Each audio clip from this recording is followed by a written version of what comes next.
If you have been following this channel and watching this video, I'm quite sure you know what a blockchain is. It's basically a distributed ledger on a network.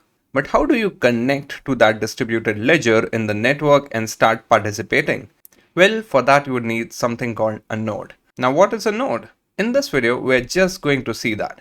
So without any further ado, let's get started. Nodes are piece of computers that run a piece of software called a client, which helps them to interact with the blockchain. Now nodes could be of different types. The first one is the full node. The full node stores a complete copy of the blockchain ledger and verifies each transaction across the consensus mechanism of the network.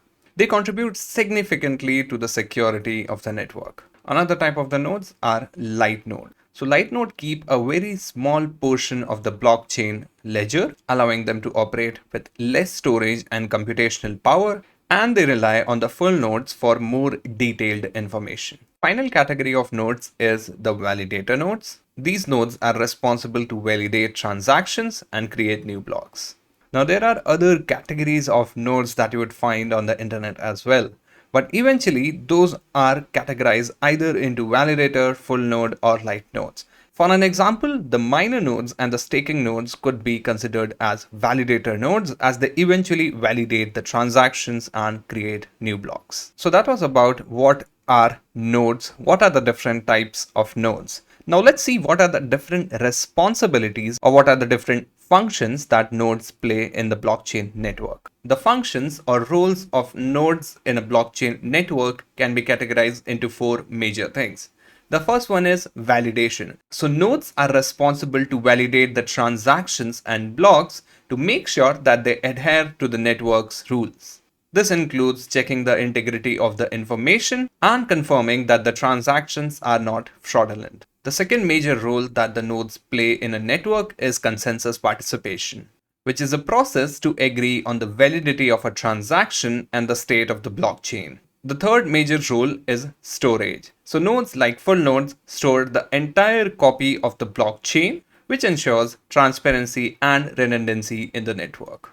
A final role for the nodes is network participation, which is basically nodes communicating with each other to propagate transactions and blocks across the blockchain network. Now that we know what are nodes, what are the different types of nodes, what are the responsibilities or roles that they play in a blockchain network, let's see what is an RPC node. So as we have seen, running a node requires a lot of storage and computational power, which makes it infeasible for application developers to use nodes to get data stored in the ledger or publish their transactions.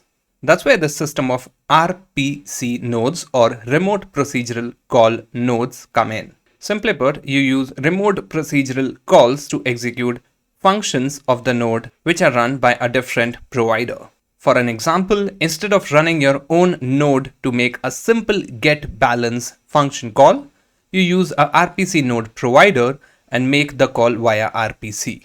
Now we at Tatum know that RPC nodes are fundamental for any application built on top of blockchain or in Web3.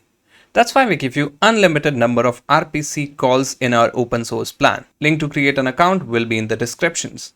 Now based on your type of call, your call is either classified into a simple RPC node call or an archival node call. You can learn more about it and also make your first RPC call by following the free course in Tatum Academy, which we'll be linking down in the descriptions as well. I hope you enjoyed this video. This was Shiv, Product Manager at Tatum. See you next time.